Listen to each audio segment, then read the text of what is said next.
Hello दोस्तों, आपका स्वागत है फिजिक्स ज्ञान मुकेश नायक सर के चैनल में। तो मुझे मालूम है बहुत बहुत समय कम है आपके पास, इसीलिए मैं हर पोएम के आपके लिए सारांश में डिटेल में एनालिसिस लेके आया हूँ। तो देखिए, फर्स्ट अपनी पोएम है song of the open road. यह जो पोएम है ये वॉल्ट व्हिटमन इस पोएट ने लिखी है। तो ये जो पोएट है, Walt Whitman was an American poet, essayist and journalist. तो ये अमेरिकन पोएट है, एसेइस्ट है और जर्नलिस्ट है। Whitman is among the most influence poet in the American canon and is often called the father of free verse. Walt Whitman को father of free verse कहा जाता है। इन्होंने जो भी पोएम लिखी है वो सब फ्री वर्स में लिखी है। He grew up in hington in a family with a difficult economic status. तो ये जो परिवार में पड़े थे उनकी इकोनॉमिकल कंडीशन बहुत अच्छी नहीं थी, सर्वसाधारण परिस्थिति में वो पले बड़े हैं। His major work, Leaves of Grass, was published in July 1855. His O Captain, My Captain, a poem written on the death of the Abraham Lincoln, is widely popular. इनकी सबसे पॉपुलर जो पोएम है वो है ओ कैप्टन माय कैप्टन। आपने शायद 10वीं ये पोएम पढ़ी भी होंगी। ये बहुत ही पॉपुलर पोएम है इनकी। The section one of Song of Open Road from the Leaves of Grass is a beautiful blend of self-awareness, free will and tenderness of heart. ये जो पोएम है लीव ऑफ ग्रास इस book से ली गई है। तो ये जो पोएम है बहुत ही ब्यूटीफुल पोएम है। ये पोएम आपको मैसेज दे रही है कि खुद ही को कर इतना बुलंद कि हर तकरीर से खुदा खुद बंदे से पूछे बोल तेरी रज़ा क्या है। कि खुद को आप इतना अच्छा बनाओ, खुद को इतना काबिल बनाओ, खुदा ने आपसे पूछना चाहिए बोल बच्चे तुझे क्या चाहिए। यह पोएम का सारांश रहने वाला है। देखिए बच्चों, ये जो पोएम है it gives us poets realisation that along the journey of life one will face a test of wisdom which is not tested in any school और यूनिवर्सिटी। ये जो ज़िंदगी है ना बेटा, ये बहुत बहुत अच्छी भी है, बहुत डिफ़िकल्ट भी है। इसलिए किसी ने कहा है जब तक आप कॉलेज में है ना, तो किसी ने कहा है कि हम जब कॉलेज में रहते हैं तो हम ज़िंदगी को नचाते हैं और जब कॉलेज के बाहर जाते हैं तो ज़िंदगी हमें नचाती है। तो ज़िंदगी का जो रास्ता है वो बहुत ही कठिनाइयों से भरा है और जो आपको समस्या आने वाली है वो स्कूल में या किसी यूनिवर्सिटी में नहीं पढ़ाई जाती, वो एक्सपीरियंस से आती है। तो पोएट यहाँ पे कहता है कि आपकी जो लाइफ की जर्नी है वो बहुत बहुत पॉसिबिलिटी से भरी है और उन सब को आपको सामना करना है। A road is something everyone use, whether rich or poor. It forces all levels of people to associate with one another. Poet यहाँ पे कह रहा है कि ज़िंदगी कोई गरीब हो या कोई अमीर हो, सबको अपने अपनी ज़िंदगी में अपने अपनी समस्याओं का सामना करना पड़ता है, अपने अपने दिए हुए चाह राह पे चलना पड़ता है। One can take the road as a point to start over towards something new. Whitman talks about the people and places. He argues against staying in one place for too long, although the hospitality may be true. Walt Whitman का कहना है कि एक जगह के भी ज़्यादा रहना नहीं, ठीक है आदरतिथ्य एक अच्छी बात है, मगर वॉल्ट व्हिटमन कहते हैं कि जब आप ज़िंदगी में घूमते रहते हो तो आपको न्यू एक्सपीरियंस आते रहते हैं। तो देखिए दोस्तों, हमने शॉर्ट में वॉल्ट व्हिटमन के बारे में और इस कविता के बारे में उनकी जो ओपिनियन ये देख ली है। अब हम पोएम को स्टार्ट करने वाले हैं, song of the open road. देखिए बच्चों, ये पोएम अपने को ऊपर ऊपर से लग रही होंगी कि रोड के बारे में है, मगर ये रोड कौन सा है? ज़िंदगी का रोड है। जो ज़िंदगी हम जीने वाले हैं, हम किस तरह से ज़िंदगी जीने वाले हैं, उसके बारे में ये पोएम है। Afoot and light hearted I take to the open road, healthy free the word before me, the long brown path before me leading wherever I choose, a foot and light hearted I take the open road।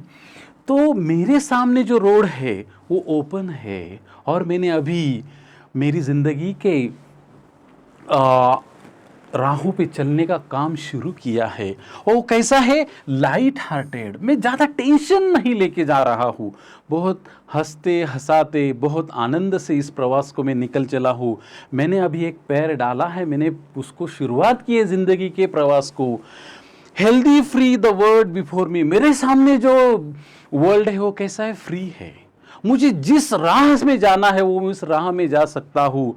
जैसे कि आप अभी जो 12वीं में है, आप कोई आर्मी में जाएंगे, कोई डॉक्टर बनेगा, कोई इंजीनियर बनेगा, तो आपको कोई ऐसा बर्डन नहीं है, आप कोई भी राह चूज सकते हैं। वैसे पोएट बोल रहा है कि world before me is free, मैं फ्री हूँ। वर्ल्ड में मुझे जिस जगह रास्ते जाना है, जिस राह में जाना है, वो मैं चूज कर सकता हूँ। The long brown path before me leading where I choose, और मैं जो पाथ चूज करने वाला हूँ, जो मैं मार्ग चूज करने वाला हूँ, वो मुझे लेके जाएगा जहां मैं चाहता हूं। इस स्टांजा में पोएट बता रहा है कि आप जिंदगी में जो भी कोई भी राह चूज सकते हो। देखिए, जिंदगी में आप अच्छी राह पे जा सकते हो, कोई गलत राह भी चूज सकता है। तो यह आप पे डिपेंड है, आपको कौन सी राह चुननी है। आप फ्री है, इस वर्ल्ड में आपको जो चाहिए आप वो राह चुन सकते हैं। Henceforth I ask not good fortune, I myself I am good fortune। इसीलिए मैं कोई भी भविष्य पे विश्वास नहीं करता हूँ, या मैं गुड फॉर्चून यानी कि मुझे अच्छा नसीब चाहिए, ये मैं नहीं अपेक्षा करता हूँ। मैं मेरा नसीब खुद बनाता हूँ। देखिए क्या कह रहा है, आई माई सेल्फ गुड फॉर्चून, मैं मेरा नसीब खुद बनाऊंगा। मैंने पहले ही कहा था कि खुद ही को कर इतना बुलंद, हर तकरीर से खुदा खुद बंदे से पूछे, बोल तेरी रजा क्या है। खुदा ने आपसे पूछना चाहिए, बोल तुझे क्या चाहिए। वैसे ही I my self I am good fortune, मैं खुद का भविष्य बनाऊंगा, मैं मेरा भविष्य बनाऊंगा। मैं मेरा भविष्य किधर ढूंढूंगा नहीं, मैं खुद का भविष्य बनाऊंगा। Henceforth I whimper no more, postpone no more, need nothing। इसीलिए मैं विम्पर, मैं डरा हुआ नहीं रहूंगा, मैं कभी fear, make a series of low weak sad cries especially with the fear on pain। मैं पेन में नहीं रहूंगा, मैं आनंदी फ्री रहूंगा। पोस्टपोन नो मोर, नीड नथिंग, मैं मेरे जो काम है वो पोस्टपोन नहीं करूंगा। बहुत बच्चों को तो आदत रहती है, वो आज नहीं मैं कल स्टडी करूंगा, कल नहीं मैं परसों करूंगा। पोइट कहता है मैं मेरे काम पोस्टपोन नहीं करूंगा। नीड नथिंग, मुझे किसी चीज की अपेक्षा नहीं है। यहाँ पे पोएट ऐसा गर्व से नहीं कह रहा है, वो हिम्मत से कह रहा है, वो अपने आत्मबल से कह रहा है कि मुझे किसी आउटफोर्स की जरूरत नहीं है, मैं खुद प्रयास करके आगे जाऊंगा। Done with the indoor complaints libraries querulous criticism, मुझे जो क्रिटिसिज्म होने वाला है, मुझ पे जो कंप्लेन करने वाले, मैं किसी भी कंप्लेन पे, किसी भी क्यूरलसम क्रिटिसिज्म, देखिए अभी मुझ पे जो complaining showing that one irritated, मुझे जो इरिटेटेड वाली कंप्लेनिंग करने वाले हैं, मुझे कोई कंप्लेन करेगा, मैं उस पर ध्यान नहीं दूंगा। मैंने जो राह चुनी है उस राह पे मैं आगे बढ़ूंगा। Strong and content I travel the open road, the earth that is sufficient, मैं बहुत समाधान से अपने रोड पे, यानी कि मैंने जो पाथ यूज किया है उस पे जाने वाला हूँ। कैसे? कंटेंट, समाधान से, स्ट्रॉन्ग, आनंद से, बहुत हिम्मत से मैं आगे बढ़ने वाला हूँ। The earth that is sufficient, मेरे सामने जो अर्थ है, यानी कि यूनिवर्स ने मेरे लिए जो बहुत सारा है यूनिवर्स में। महात्मा गांधी ने एक बार कहा है कि सबकी जरूरतें पूरे हो सकती है, सिर्फ सबका लालच पूरा नहीं हो सकता है। तो वैसे ही इस यूनिवर्स में सब है और वो मुझे मिलेगा, मैं मेरे प्रयास से मैं वो हासिल करूंगा। I do not want the constellation any nearer, मुझे डेस्टिनी पे या तारों पे या कोई इन्फ्लुएंस पीपल की जरूरत नहीं है। जो डेस्टिनी है, बहुत से बच्चे अपने नसीब को कोसते रहते हैं, या मेरा नसीब में ऐसा है, या मेरा नसीब होगा तो मुझे मिलेगा। ये कहता है मैं नसीब या तारों पे या कोई अच्छा सा इन्फ्लुएंस वाला पीपल हो उस पे मैं बिलीव नहीं करता हूँ। I know they are very well where they are, वो जहाँ पे है वो बहुत अच्छे है। जो स्टार है, डेस्टिनी है, वो जहाँ पे वो बहुत अच्छे है।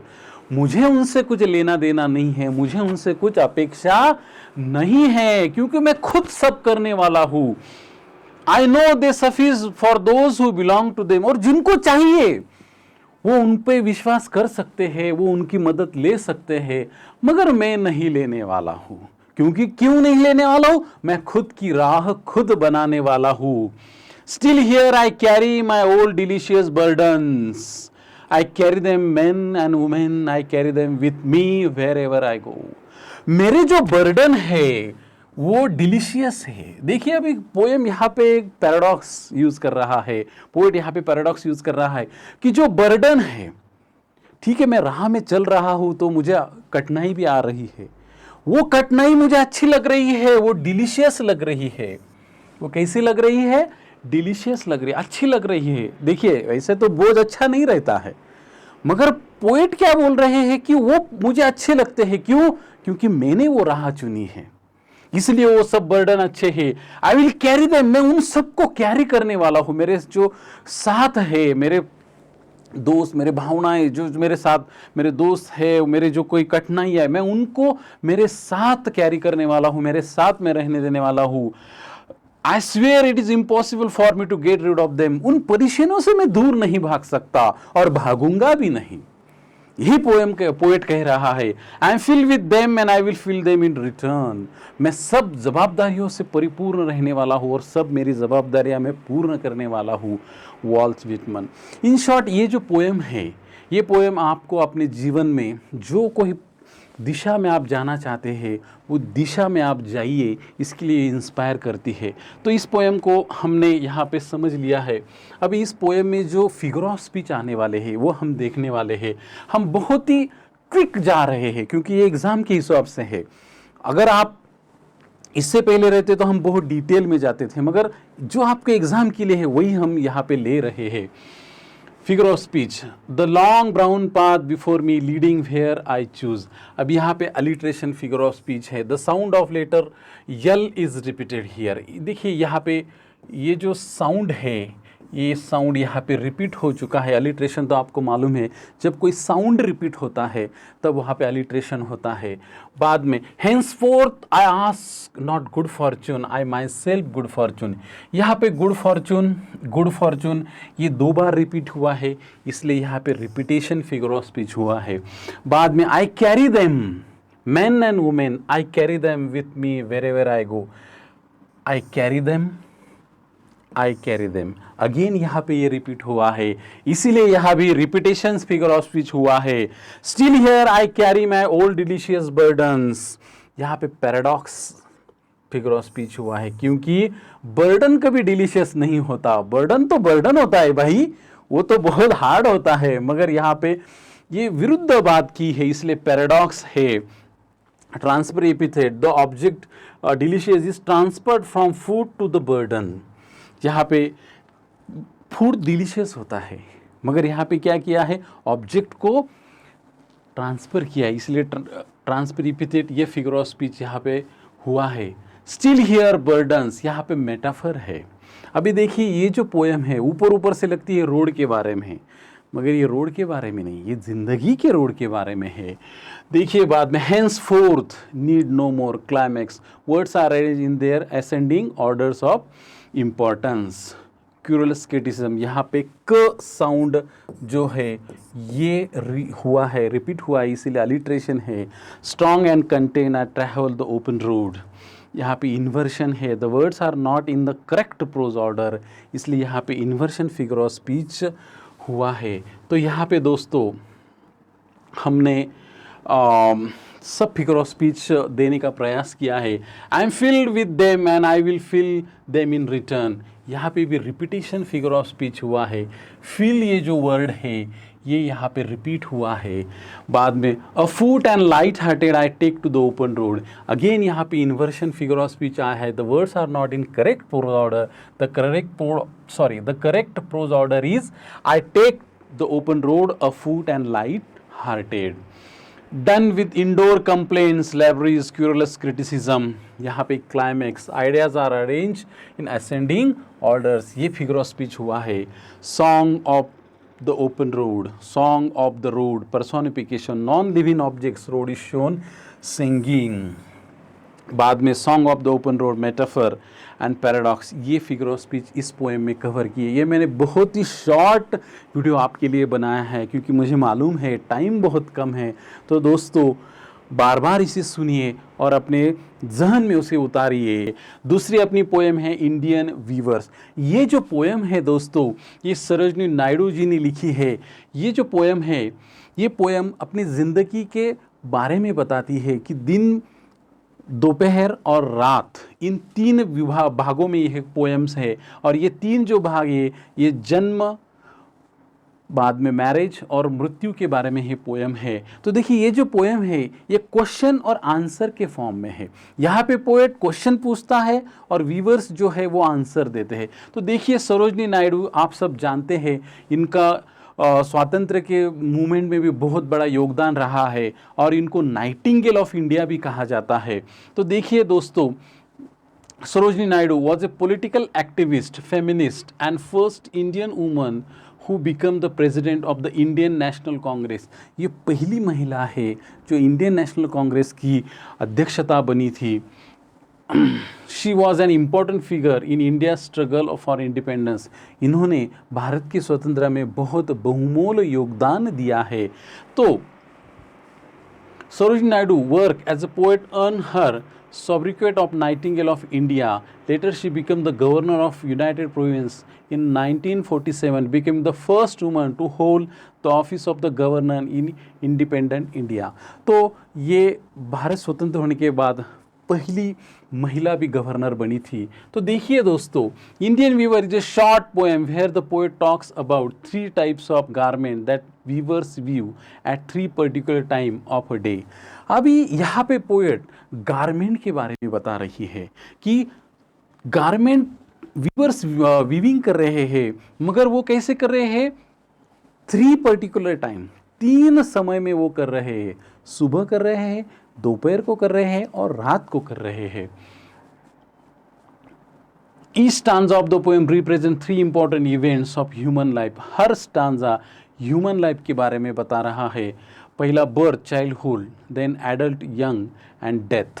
ये जो 3 स्टांजा है ये चाइल्डहुड, यंग एज और ओल्ड एज के बारे में बता रहा है। The colours mention in the stanza are very significant as they indicate the mood related to the event. जो भी कलर यहाँ पे यूज़ किए हैं वो कलर मूड्स के बारे में बता रहा है कि वीवर्स का मूड कैसा है। जब वो हैप्पी रहते हैं तो वो कौन सा कपड़ा बुनते हैं, जब वो थोड़े दुखी रहते हैं तो वो कौन सा कपड़ा बुनते हैं, इसके बारे में ही बताया। ये बहुत ही शॉर्ट पोएम है और बहुत ही सुंदर पोएम है।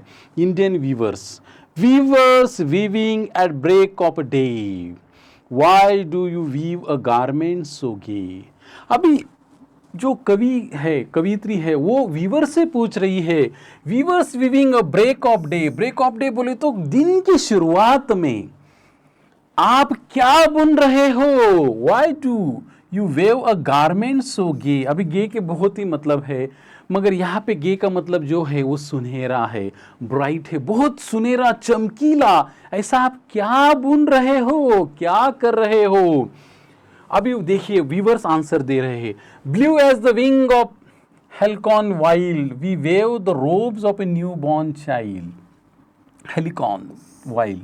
अभी देखिए, a kingfisher bird which has bright colour plumes. ये जो एक बर्ड है जो बहुत, उसकी जो विंग्स रहते हैं वो बहुत ही ब्लू और कलरफुल रहते हैं। तो उस जैसे ब्लू और कलरफुल कपड़े वो किस लिए बुन रहे हैं? We weave robes of new born child. जो एक बहुत अभी एक बच्चा जन्मा है उसके लिए हम क्या कर रहे हैं? अब आप देखते हैं जब बच्चा का जन्म होता है तो उसको हम परिधान करने के लिए एक कपड़ा बुनते हैं, कपड़ा लपेटते हैं उसके, तो उसको रोब कहा है। वो मैं बुन रहा हूँ क्योंकि अभी ज़िंदगी की शुरुआत हुई है, इसके लिए मैं एक अच्छा सा कपड़ा बुन रहा हूँ। देखिए अभी सेकंड स्टांजा में, viewers weaving at a fall of night. अभी रात होने वाली है, शाम का समय है और पोएट पूछ रही है कि अभी आप क्या बुन रहे हो? Why do you garments so bright? आप बहुत ही ब्राइट गारमेंट्स बुन रहे हैं। Like a plum of peacock. Peacock के जो सॉफ्ट फीदर है, आपको मालूम है मोर के पंख बहुत नाजुक रहते हैं, उस नाजुक पंखे जैसा purple and green. We weave marriage veil of queen. हम क्या कर रहे हैं? वो पिकॉक के फीदर जैसा पर्पल, ग्रीन और प्लम्स, नाजुक ग्रीन, ऐसा हम रंगी बिरंगी कुछ तो भी बुन रहे हैं। हम क्या बुन रहे हैं? तो वेल ऑफ क्वीन। वेल बोले तो जो घुंघटा है, जो दुल्हन का जो घूंघटा है, ड्रेस है, वो हम बुन रहे हैं। यहाँ पे अभी देखिए पोएट जो है यंग एज की बात कर रहे हैं। अभी पोएट जो है एक दुल्हन के जो ड्रेस है वो वीवर्स बुन रहे हैं, इसके बारे में हमें बता रही है। अब लास्ट आंसर देखिए, वीवर्स वीविंग सोलेमन एंड स्टील। अभी बहुत जो वीवर्स है, अभी जो बुन रहे हैं, वो बुनते वक्त वो कैसे है, शांत है, वो एकदम एकांत में शांत में क्या कर रहे हैं, कुछ तो भी बुन रहे हैं। What do you wave the moonlight chill. रात के अंधेरे में मूनलाइट, चांद के प्रकाश में आप क्या बुन रहे हो। White as feather, white as a cloud. और वो जो पंखों जैसा पूरा पूरा वाइट, या जो क्लाउड रहता है, वो क्लाउड कैसा सफेद सफेद रहता है, उसका जैसा सफेद सफेद तुम क्या बुन रहे हो। We weave a dead man's funeral shroud. हम क्या बुन रहे हैं, अभी एक कोई तो भी आदमी गुजर गया है, उसके लिए कफन बुन रहे हैं। देखिए इसीलिए वो कैसे है, स्टिल है, सोलेमन है, शांत है। देखिए तो लास्ट स्टांजे में वो आदमी गुजर गया है, उसके लिए वो कफन बुन रहे। इस तरह से कवि ने, पोएट ने 3 स्टांजा में लाइफ की 3 भाग बताए हैं। पहला तो बर्थ के बारे में बताया है, बाद में यंग एज के बारे में बताया है, और बाद में डेथ, ओल्ड एज के बारे में बताया। तो इस पोएम में कौन से फिगर ऑफ स्पीच है, ये हम देखने वाले हैं। तो देखिए बच्चों, weavers weaving at break of day, यहाँ पे अलिट्रेशन फिगर ऑफ स्पीच आया हुआ है कि आपको मालूम है डब्ल्यू साउंड यहाँ पे रिपीट हुआ है। बाद में क्लाइमैक्स आया हुआ है, the words are arrange in the ascending order. Metaphor है, the birth childhood stage of the man is implicitly compared with the break of the day. जो बर्थ है वो डे के ब्रेक से, यानी कि अभी उजाला होने वाला है, उससे कंपेयर किया हुआ है। देन सेकंड देखिए, why do you weave a garment so gay. अगेन यहाँ पे क्या आया है, डब्ल्यू साउंड रिपीट हुआ है, बाद में ग साउंड रिपीट हुआ है, तो अलिट्रेशन है। इंट्रोगेशन, यहाँ पे क्वेश्चन पूछा है। देखिए why do weave a garment so gay, इसीलिए यहाँ पे इंट्रोगेशन फिगर ऑफ स्पीच आया हुआ है।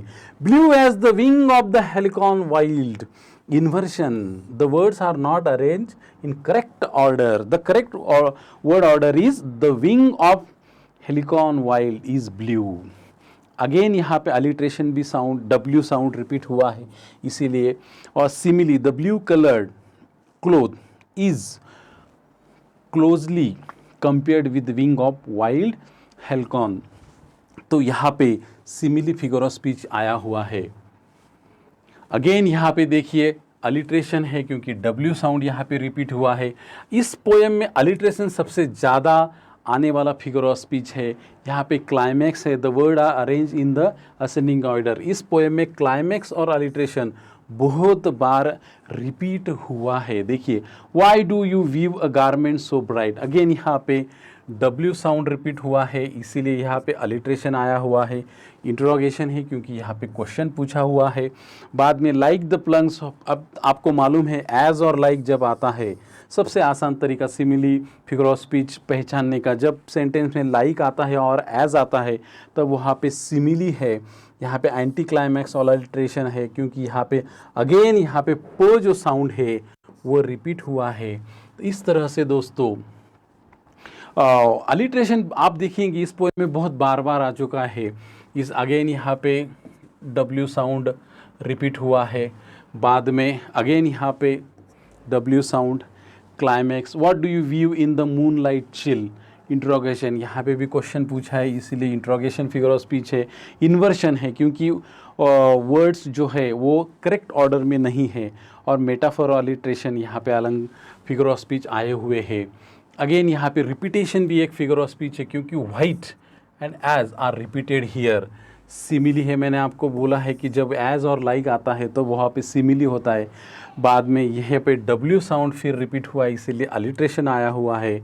अगेन यहाँ पे सिमिली है, आपको पता है सिमिली कैसा है, एज और लाइक जहाँ पे आता है वहाँ पे सिमिली फिगर ऑफ स्पीच रहता है। एक छोटी सी ट्रिक है वो सिमिली फिगर ऑफ स्पीच पहचानने की। तो इस तरह से हमने इस पोएम के फिगर ऑफ स्पीच, और ये पोएम शॉर्ट में समझ ली है क्योंकि समय बहुत कम है। तो इसको आप सुनिए, फिर आपको ये पोएम और फिगर ऑफ स्पीच याद रहेंगे। द इंचैप रॉक, ये बहुत ही ब्यूटीफुल पोएम है, और ये जो पोएम है ये हमको संदेश देती है, कर भला तो हो भला। अगर हमने किसी का अच्छा किया तो हमारा भी अच्छा होता है, अगर हमने किसी का बुरा किया तो हमारा भी बुरा होता है। इसीलिए सभी का अच्छा करो, ये मैसेज ये पोएम हमको देती है। रॉबर्ट साउदे ये बहुत ही इंग्लिश लिटरेचर की फेमस पोएट रह चुके हैं, और इन्होंने जो पोएम लिखी है द इंचैप रॉक, ये जो पोएम है एक सत्य घटना पे आधारित है। एक सत्य घटना से उन्होंने ली हुई है, इंस्पायर्ड है ये पोएम। मैं आपको इन शॉर्ट में ये पोएम आपको बता देता हूँ क्योंकि आपको फिर समझने में आसानी होगी।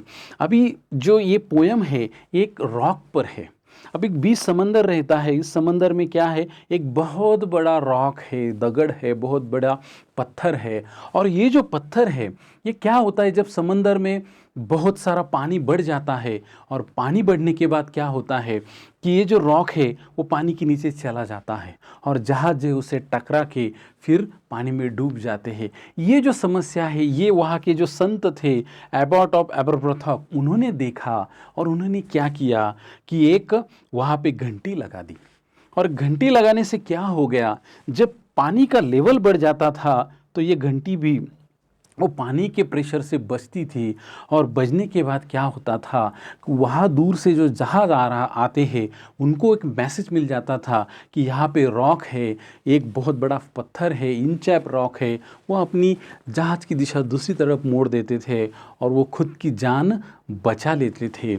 मगर क्या हो गया, एक दिन एक लुटेरा था, उसका नाम सर राल्फ द रोवर था। उसको ये बात अच्छी नहीं लगी कि संत को सब दुआ देते हैं, इसलिए वो दुष्टता से क्या करता है, एक दिन वो बेल को काट देता है। इससे क्या होता है, जब समंदर में तूफान आता है तो किसी को मालूम नहीं चलता कि अभी यहाँ पे एक रॉक है, बहुत बड़ा पत्थर है।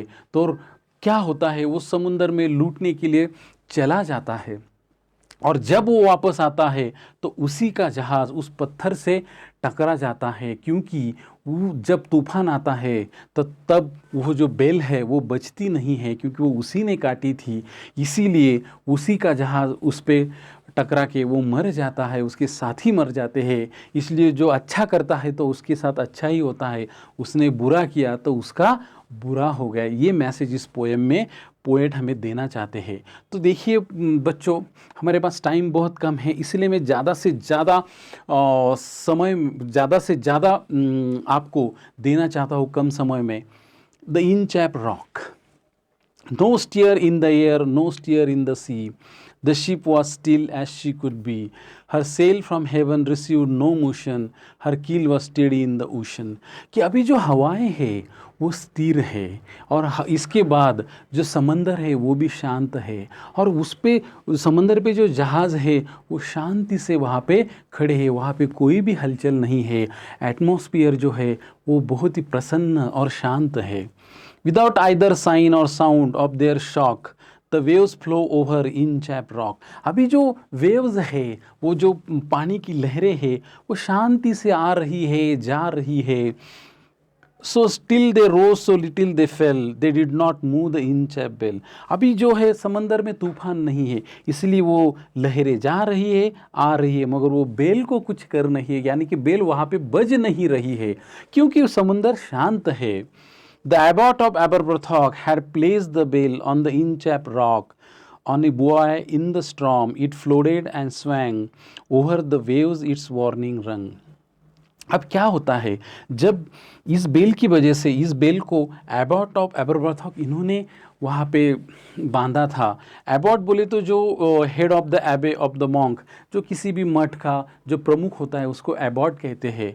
तो ये जो मठपति थे, मठ प्रमुख थे एबरब्रोथॉक, इन्होंने इस बेल को वहाँ पे बांध दिया था। क्यों बांध दिया था कि जब समंदर की लहरें इससे टकराती थी तो एक वार्निंग बेल की तरह काम करती थी। जहाज़ों को पता चल जाता था कि वहाँ पे एक बहुत बड़ा पत्थर है, इसलिए वो उस जहाज़ को दूसरी तरफ मोड़ देते थे और अपनी जान बचाते थे।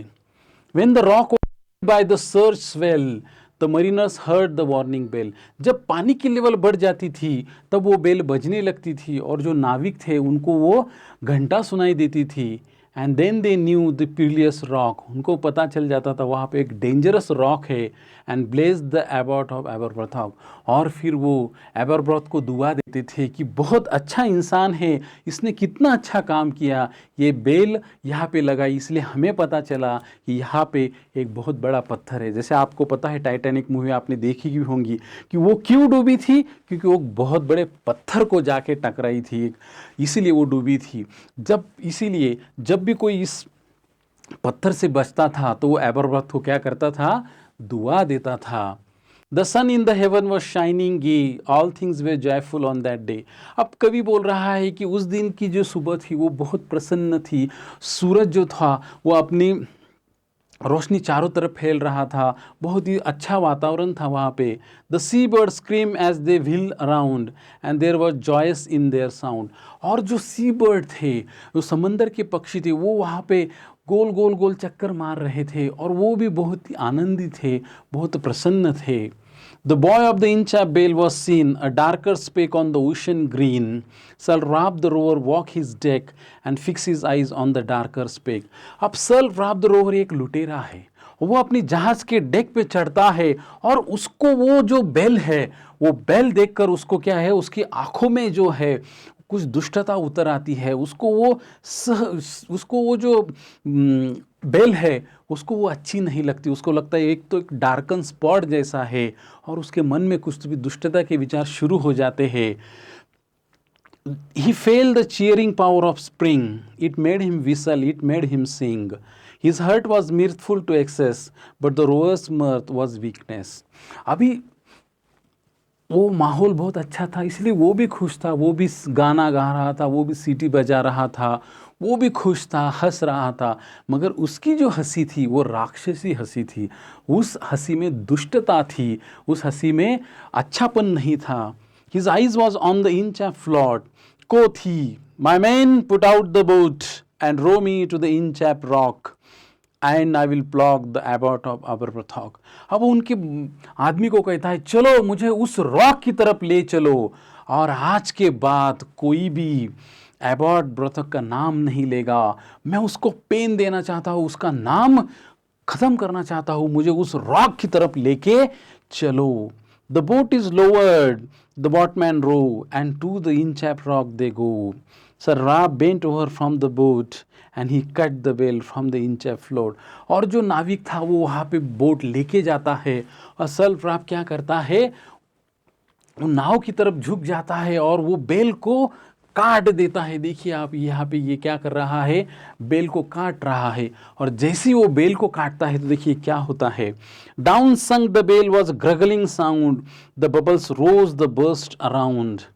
कोच सर राल्फ से the next who comes to the rock won't blaze the abbot of Aberbrothock. जैसे ही वो बेल को काट देता है, वो बेल जो है ग्रगलिंग साउंड ऐसे जैसे कोई भी चीज़ पानी के अंदर जाती है तो एक साउंड आता है, उस साउंड करके करके वो नीचे चली जाती है और बबल्स जो है बबल्स ऊपर आने लगते हैं. और फिर वो कहता है कि आज के बाद कोई आदमी भी एबरब्रॉथ को दुआ नहीं देगा, आज के बाद कोई उसको थैंक यू नहीं कहेगा, क्योंकि अब मैंने वो बेल काट दी है, इसीलिए अब कोई उसको थैंक यू नहीं कहेगा.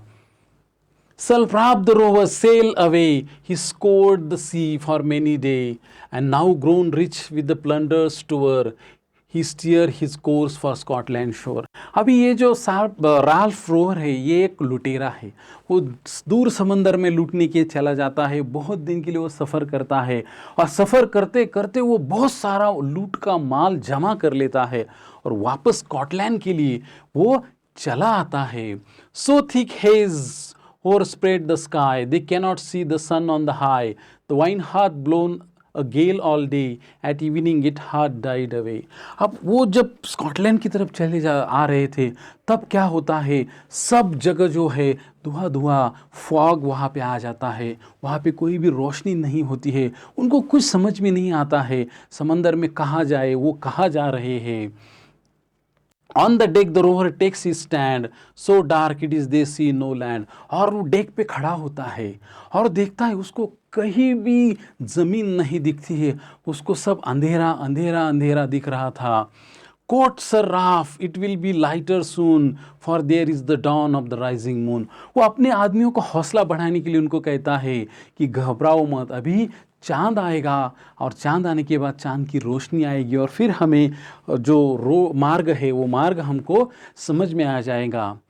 Const hear said one the breakers rover, for me think we should near the shore. Now where we are I can't tell, but I wish I could hear Inchcape bell. अभी जो उनका जहाज़ है वो किनारे की तरफ है, किधर है उनको कुछ भी मालूम नहीं है, क्योंकि वहाँ पे तूफान आ चुका है, पानी में बहुत हलचल हो रही है और उनको पता नहीं कि वो किनारे की तरफ है क्या किधर है। और उनके मन में आता है मगर हम वो रॉक की तरफ नहीं चाहिए, किनारे की तरफ है तो अच्छी बात है, मगर हम अगर इंचैप रॉक की तरफ गए तो अपना जो जहाज़ है वो वहाँ पे क्रैश हो सकता है, डूब सकता है। They hear no sound, the swell is strong, though the wind hath fallen, they draft along, till the vessel strike with the shivering shock. Oh Chris, it is the Inchap rock. और तभी क्या होता है, पानी बढ़ रहा था और इसकी वजह से उनको कुछ भी समझ में नहीं आता है और उनको जोर का शॉक लगता है। उनका जो जहाज़ है वो रॉक को क्रैश हो जाता है। ओ क्रिस्ट, इंचैप रॉक को वो क्रैश कर चुके थे, उसको उसने डैश मार दिया था। Sir Ralph the rover tore his hair, वो अपनी बालों को खींचने लगता है। जब कोई आदमी परेशान होता है तो वो बाल खींचता है, वैसे वो बाल खींचता है।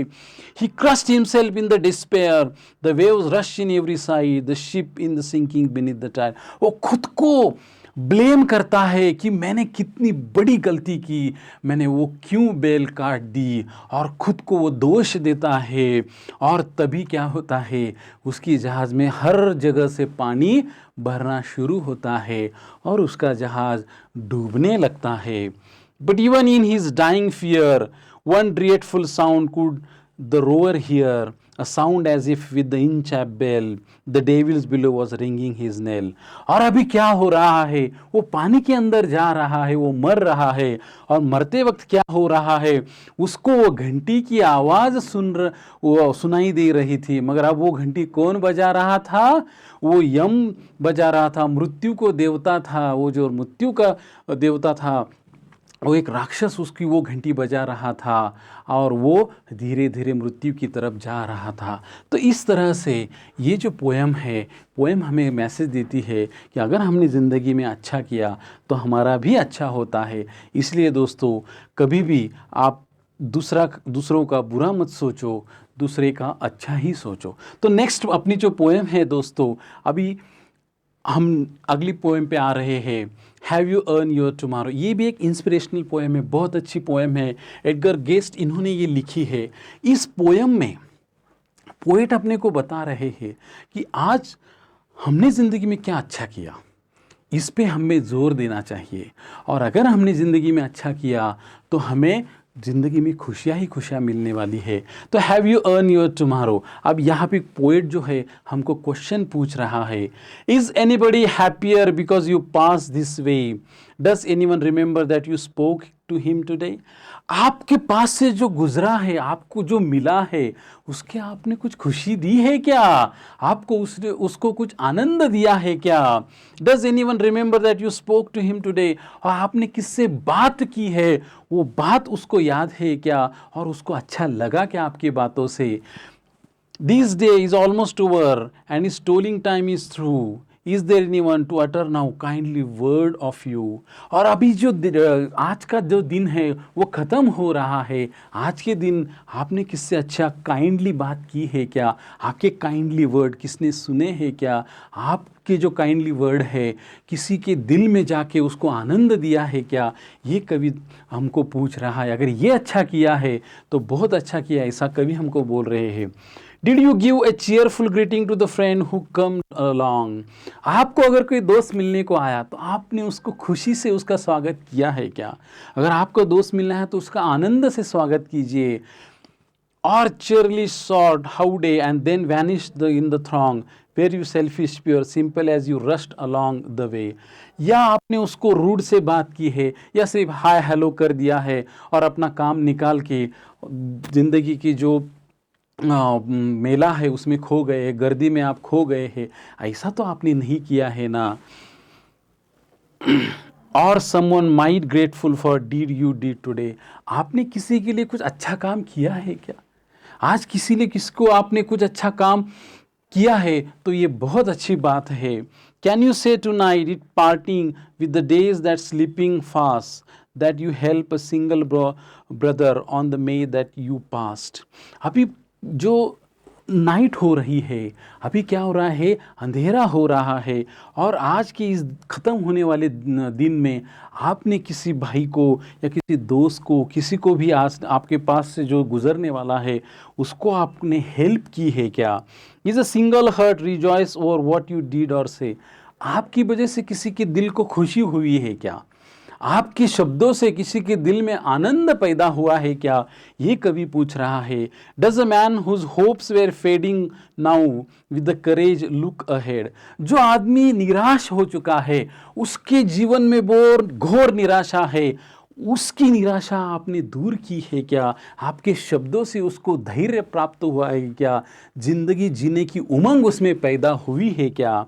Did you waste the day or lose it was it well or sorely spent, आपने आपका दिन वेस्ट तो नहीं किया है क्या? यूं ही आपने गंवा दिया है।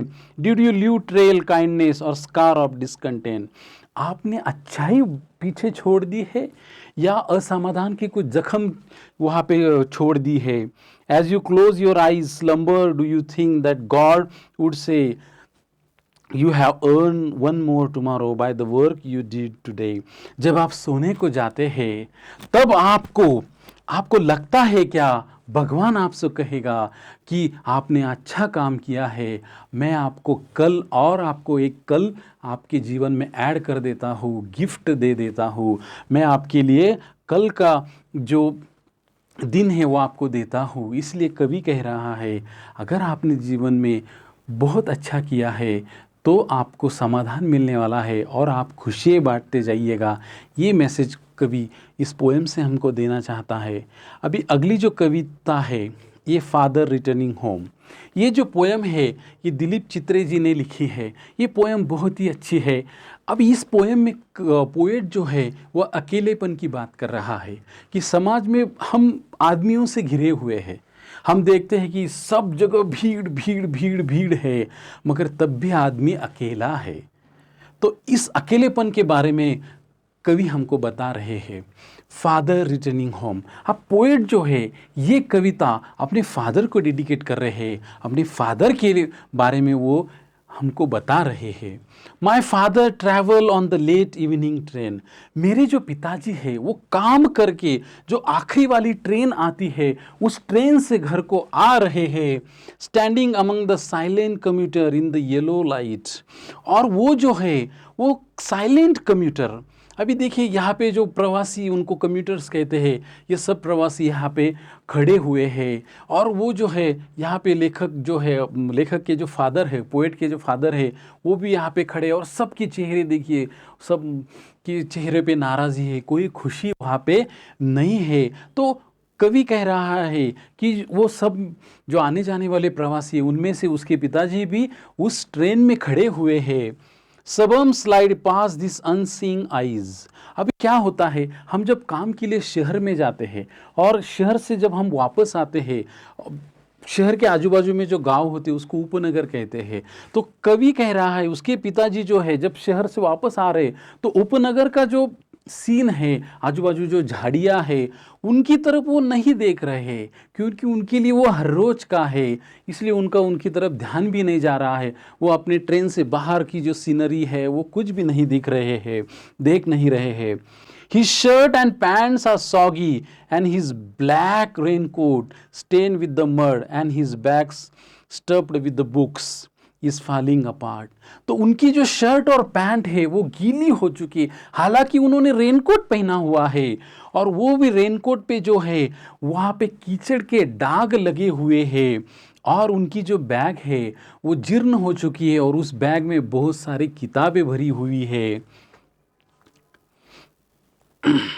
His eyes dimmed by age fade homeward through the humid monsoon night। और उनकी जो आंखें हैं उनकी आंखों से तेज चला गया है, वो बूढ़े हो चुके हैं, इसलिए उनकी आंखों में कोई भी तेज नहीं है। देखिए जब जो जवान बच्चा रहता है उसकी आंखों में अगर आपने देखा तो तेजस्वी चेहरा उनका दिखता है, और जो बूढ़े हैं जो निस्तेज है उनकी जो आंखें हैं वो थकी हुई रहती है, और उस थकी हुई आंखों को लेके वो अपने मानसून नाइट, वहाँ पे जो नाइट है जो मानसून यानी कि वहाँ पे बारिश हो रही है और बारिश का मौसम है, उस मौसम में वो अपने घर की तरफ जा रहे हैं। Now I can see him getting off the train.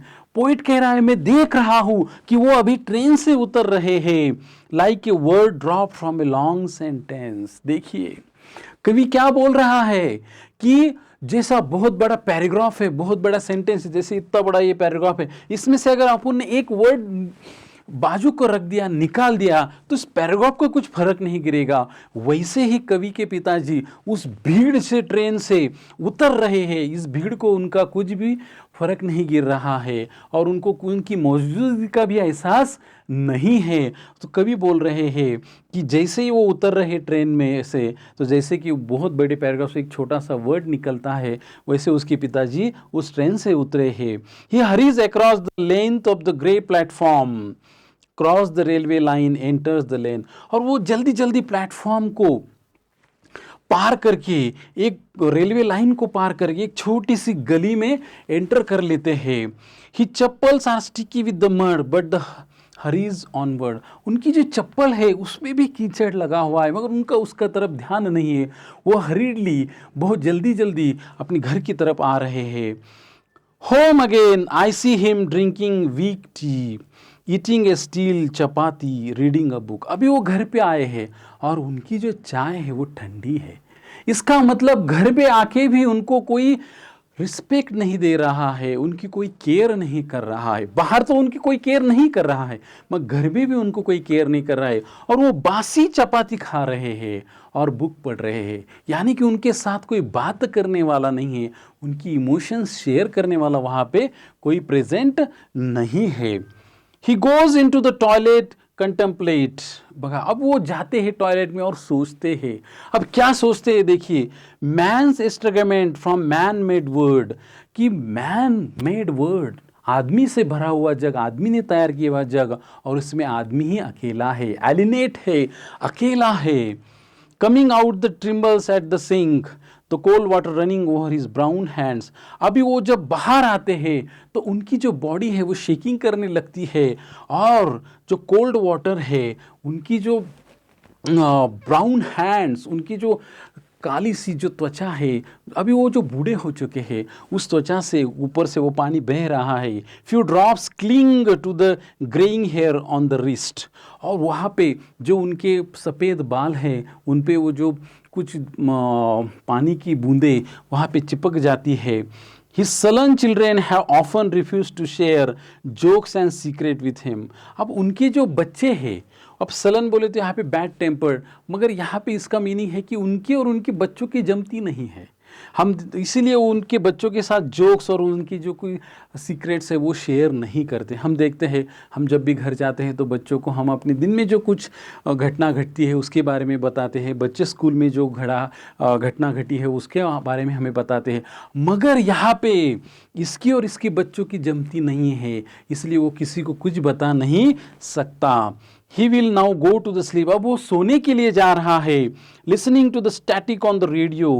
अब वो रेडियो पे गाने सुनने के लिए जा रहा है, मगर वो रेडियो पे कैसा है, स्टैटिक है, यानी कि रेडियो घर घर घर ऐसा आवाज़ कर रहा है।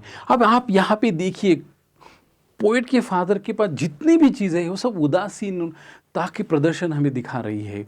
सब जो है उस कवि के फादर की उदासीनता और उनका अकेलापन हमें दिखा रही है। Dreaming of his ancestor and grand children.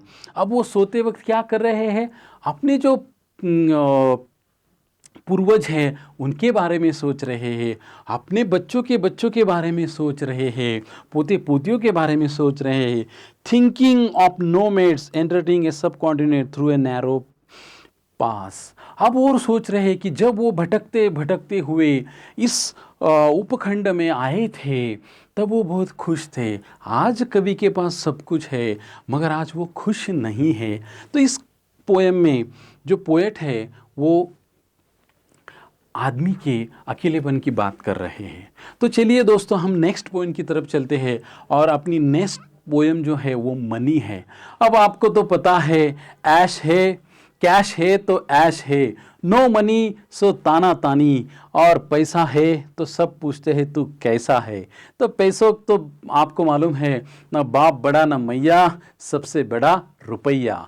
तो देखिए बच्चों, विलियम डी डेविस इन्होंने ये पोएम लिखी है और इस पोएम में कवि हमको बता रहा है कि सबसे अच्छी खुशी हमें पैसा नहीं देता है। तो देखिए अब कौन हमें खुशी देता है ये इस पोएम में हम देखेंगे। Money. When I had money, money, oh, I knew no joy till I went poor. अब कवि यहाँ पे कह रहा है जब उसके पास पैसा था तब उसके पास आनंद नहीं था, मगर जब वो गरीब हो जाता है तब उसको आनंद मिलता है। For many a false man as a friend come knocking all day at my door. अब कवि कहता है जब उसके पास पैसा था तो उसको पास फॉल्स फ्रेंड यानी कि बहुत जो झूठे फ्रेंड थे, हर रोज़ उसके दरवाजे को नॉक करते थे, आते थे, उसको मिलते थे, ऐसा उसको जताते थे कि वो ही उसके अच्छे दोस्त है, मगर वो उसके दोस्त नहीं होते हैं, वो उसके पैसों के दोस्त होते हैं। वो जब तक उसके पास पैसा है इसलिए उससे प्यार करते हैं, कोई उससे दिल से प्यार नहीं करता है। Then felt I like a child that holds a drum that he must not blow, because a man is dead. I dared not speak to let this false word know. अब पोएट यहाँ पे एक छोटा सा example देते हैं कि उसकी जो स्थिति है कैसी है। एक बच्चे को ट्रम्प्ड, एक बांसुरी जैसा एक बड़ा सा एक वाद्य रहता है, इंस्ट्रूमेंट रहता है, तो वो ट्रम्प बजाने को वो दे देते हैं और वो बजा नहीं सकता है क्योंकि वहाँ पे एक आदमी की डेथ हो चुकी है। वैसे ही कवि का हो रहा है, कवि के पास धन है, दौलत है, मगर वो किसी को बता नहीं सकता। क्यों नहीं बता सकता? अगर उसने किसी को बता दिया तो लोग आएंगे, उसको झूठा प्यार जताएंगे, उसके पैसे खर्च कर देंगे। इसलिए कवि कहता है कि मेरी अवस्था जो है वो चाइल्ड जैसी है। Much have I thought of life and seen how poor man's hurt are ever light, and how their wives do hum like bees about their work from morn till night. अब कवि यहाँ पे कहता है कि मैंने बहुत सा विचार किया, मैंने बहुत ज़िंदगी देखी, तब मैंने देखा कि poor man's heart are very very light. जो गरीब लोग होते हैं वो बहुत ही खुश रहते हैं, वो बहुत ही आनंदी रहते हैं, और उनकी जो बीबियाँ हैं वो सुबह शाम काम करती है, मगर वो काम आनंद से करती है, गाना गुनगुनाते हुए काम करती है। जैसी मधुमक्खी रहती है, गुनगुन गुनगुन करते हुए वो अपनी काम करती है, वैसे एक गरीब पर्सन की जो औरत है वो भी बहुत आनंद से गुनगुनाते हुए हंसते हुए उसका काम करती है। So when I hear this poor ones laugh I see the rich ones closely frown. अब पोएट यहाँ पे कहता है कि मैं देखता हूँ गरीब जो लोग हैं वो खुल के हंसते हैं, और जो अमीर लोग हैं वो नाराज नाराज रहते हैं, वो खुल के हंसते नहीं है, खुल के जीते नहीं हैं।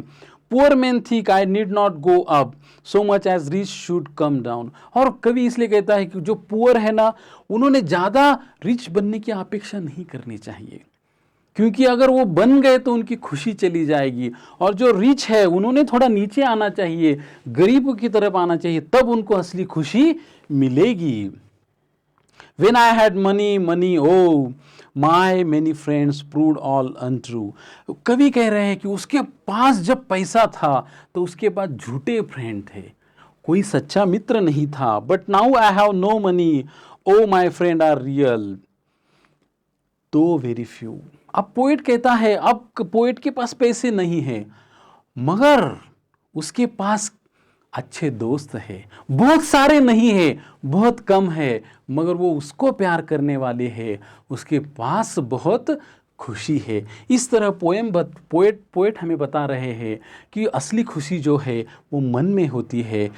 अगर तुम्हारे पास पैसा भी है, मगर तुमको प्यार करने वाला व्यक्ति तुमको प्यार कर रहा है या तुम्हारे पैसों से प्यार कर रहा है, ये तुम्हें पता नहीं चलेगा। मगर जो तुम गरीब होगे, अगर तभी वो व्यक्ति तुमको प्यार करता है, तो समझ में लेना चाहिए कि वो व्यक्ति तुमको प्यार करता है, तुम्हारे पैसों को नहीं। इस तरह से कवि पैसों के बारे में हमें बता रहे हैं, उनका दृष्टिकोण हमें बता रहे हैं।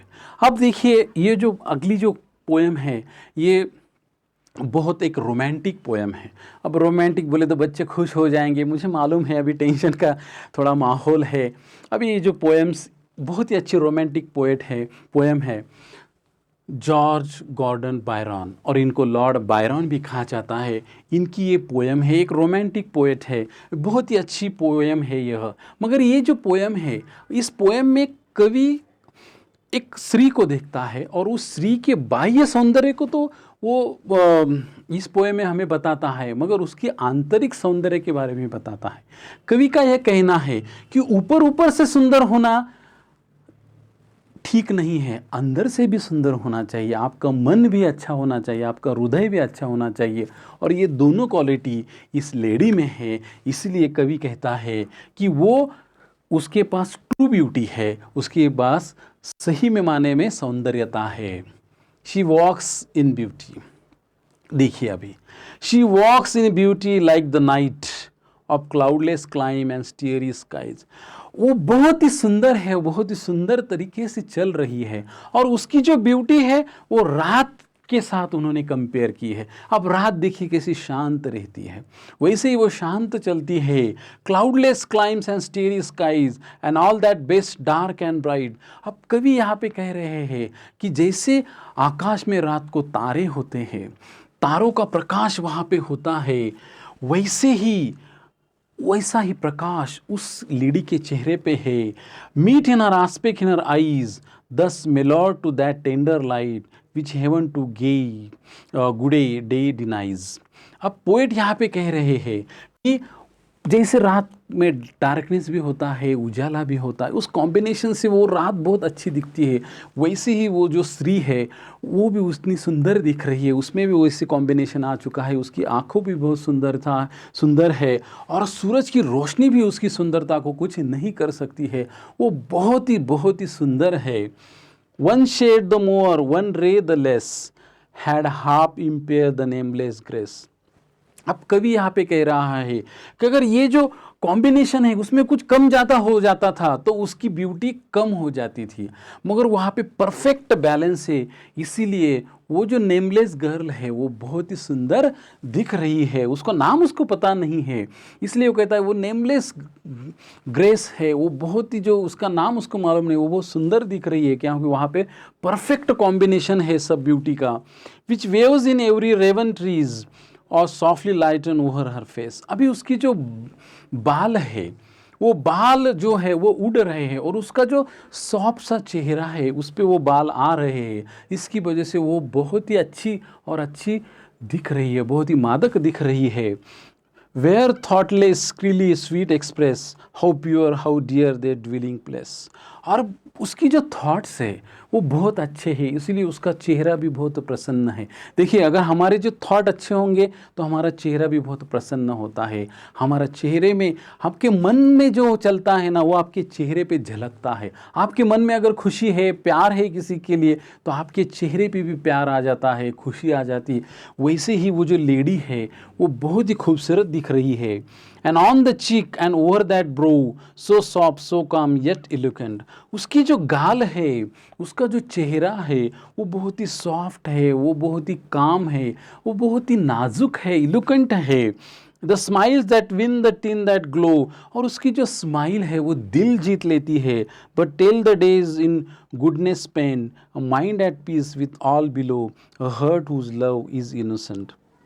उसका जो मन है वो शांत है, प्योर है, और उसका जो हृदय है वो बहुत इनोसेंट है, उसका प्यार बहुत इनोसेंट है। वो जो ऊपर से जितनी सुंदर है वो अंदर से भी उतनी अच्छी है। तो यहाँ पे जो पोएट है जो दिल की सौंदर्य की बात कर रहे हैं कि आप सिर्फ बाहर से अच्छे नहीं, मन से भी अच्छे होने चाहिए, ये कवि हमको बता रहे हैं। अब देखिए, अब अगली जो हमारी पोयम है, स्मॉल टाउन